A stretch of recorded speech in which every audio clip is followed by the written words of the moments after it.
Hello. I have no makeup on. So, welcome to my video. I'm Vanessa, your host. Yes. I'm gonna show you all the books I got from BookCon. All the books. And it's the like 4 or 5 that the kids took because they were beasting for them. Are the signed books. I got Talent by Julia Kakawa. And this is how it's signed. And I love how all the books they gave came with bookmarks.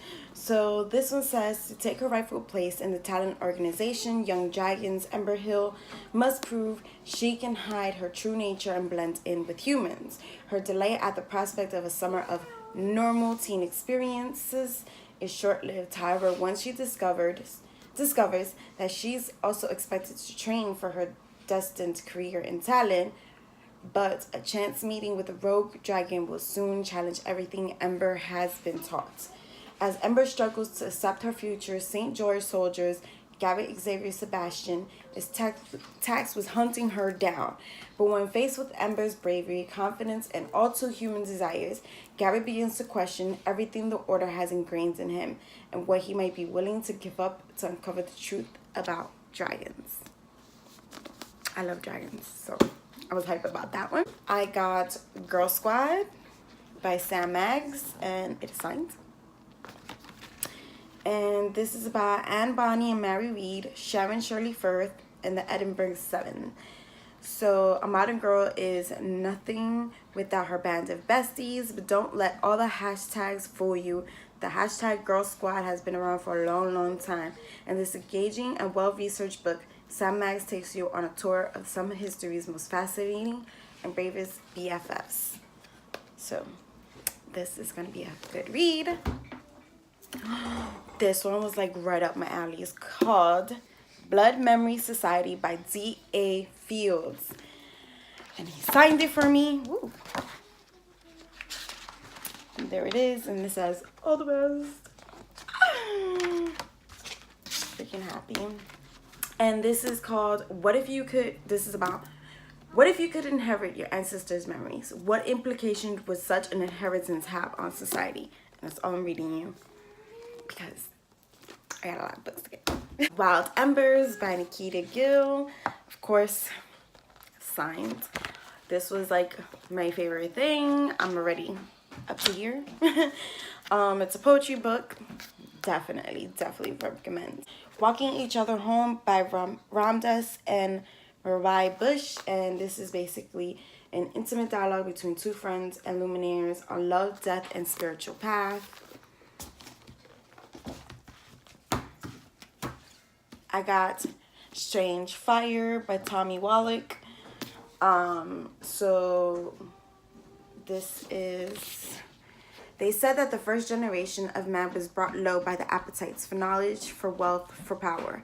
They said mankind's voracity was so great, the Lord sent his own daughter to bring fire and devastation to the world.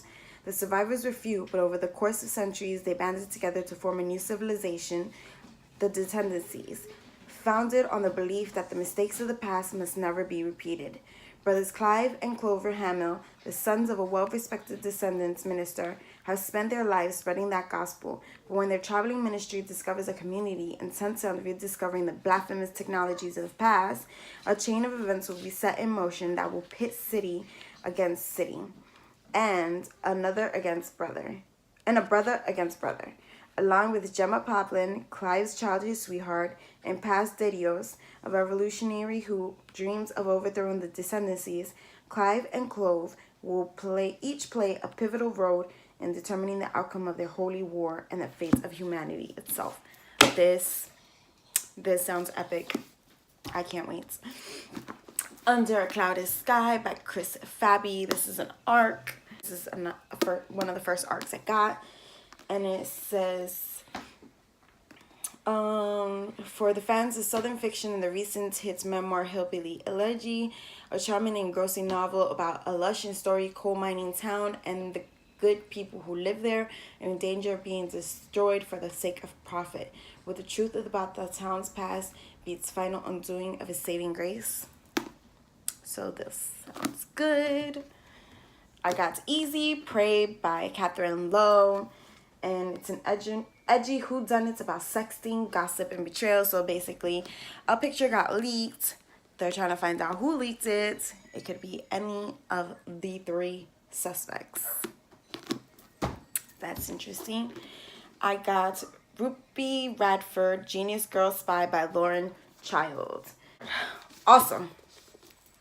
I got A House of Night, Otherworld novel, Loved by PC Cass and Kirsten Cass.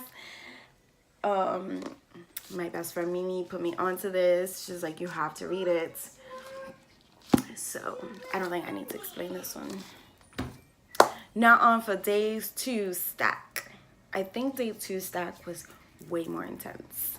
So I got The Death of Truth by Michiko Kakatuni. This is an arc. I got A Very, Very Bad Thing by Jeffrey South. I'm not a bad person. I'm not a great person either, but not bad. No matter how it might seem, no matter what I did. So Marley is one of the only gay kids in North Carolina town, and he feels like he might as well be one of the only gay kids in the universe. Or at least that's true until Christopher shows up in the halls of his high school. Christopher is great to talk to, great to look at, great to be with, and he seems to feel the same way about Marley. It's almost too good to be true. There's a hitch, of course. Christopher's parents are super conservative and super not okay with him being gay. That doesn't stop Christopher and Marley from falling in love. Marley is determined to be with Christopher through ups and downs until an unsurmountable down is thrown their way. Suddenly, Marley finds himself lying in order to get to the truth and seeing the suffocating consequences that it can bring. In A Very, Very Bad Thing, Jeffrey Self unforgettably shows how love can make us do all the wrong things for all the right reasons, especially if we see them as the only way to make love survive. That sounds so good. I waited in a line for 2 hours for this one. It's an arc by Victoria Schwab, and it's City of Ghosts, a haunted girl and adventure like no other. Cassidy Blake's life is filled of ghosts. Ever since Cass almost drowned, okay, she did drown, but she doesn't like to think about it. She can pull back the veil that separates the living from the dead and into the world of spirits. Her best friend is even a ghost. So things are already pretty strange, but they're about to get much stranger when Cass's parents lands a gig hosting a TV show about the world's most haunting places. The family heads off to Edinburgh, Scotland. Here, graveyards, secret passageways, and ancient castles tempt with the restless phantoms. And when Cass meets a girl who shares her gift, she realizes just how much she has to learn about the veil and herself. And she'll have to learn fast. The City of Ghosts is more dangerous than she ever imagined. Whew, this gave me chills. I can't wait to read that. I got The Date to Save by Stephanie K. Strong. Then I got Bright Burns the Night, another arc. And 10 years ago, King Lorcan of the Dark Kingdom, Djarlan, defeated Queen Evelyn and cut her conduit stone from her. Since then, he has kept her trapped in her swan form. With the loss of balance between dark and light, winter has descended, and the Dralion and Idrolan lose more power every day, but once a year, Lorcan transforms her back to her Dralion form and offers a truce, and every year Evelyn refuses, for he requires her to bind himself to him for life. But now with an ancient power bearing down upon them, everything may change. Evelyn will learn that the truth she once believed in had been shattered, and that she may need her enemies even more than her allies. Lorcan and Evelyn become partners in a desperate quest to return the balance of power to the land of La Chalonia. There you go. How far will this partnership go? Can friendship, perhaps even love, bloom where hatred has taken a root? A thrilling, romantic, and utterly satisfying sequel to Dark Breaks the Dawn. So, that sounds cool. I got this one, a David Manson book by Starlight's Bridge by Debbie Mason. And hidden in Greystone Manor is a book containing all the dark secrets of Harmony Harbor, and Ava DeRossi is determined to find it. No one, especially not her ex-husband Griffin Gallagher, can ever discover what really tore her life apart all those years ago.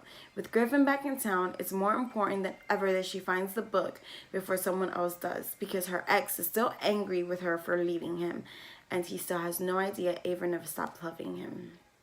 Ava's no longer the vibrant, happy woman Griffin had once loved and married, and he would do anything to bring back the spark in her brilliant green eyes.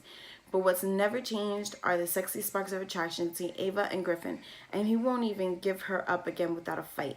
He knows there's a real possibility of a future together, if the truth doesn't burn the bridge between them forever. That sounds so good. I got this free sampler from Del Rey. It's like 2 books in one. I don't know about that. Oh, I'm so glad the girls ran back while I was waiting in line for City of Ghosts, because they got me escaping from Houdini. So it was both glorious and terrifying, holding someone's life in my hands, sure and steady with my scalpel. I had the power to end it with a swift flick of my blade, and the power to end him. Audrey Rose Wadsworth and her ever-vexing companion Thomas Cresswell set sail on the luxurious RMS Etruria en route to their next investigation in America. On board the ship's Carnival Entertainment, starring a promising young escape artist, proved to be the perfect distraction from the grim task that awaits. But the voyage quickly descends into a horror show when young women begin disappearing from their cabins, then turning up dead. For Audrey Rose, the Moonlit Carnival, with its disturbing acts and bizarre characters, become a nightmarish backdrop to her investigation. But with clues to the next victim pointing to someone she loves, can Audrey Rose unravel the mystery before the killer's horrifying finale? Tell me that doesn't sound so good. I got the arc for Storm Wake by Lucy Christopher. And it says, her world will change with each raging storm. Moss has grown up in the strangest and most magical of islands. Her father has a plan to control the tempestuous weather with racks the shores, but the islands seems to have a plan of its own. Once Kaylin, a wild boy her age, appears on its beaches, her complex feelings for Callan shift with every tide, with her love for the island and her father are thrown into doubt, and one fateful day, a young man from the outside world washes up on the beach. Speaking of the oral world, nothing will ever be the same. Woo!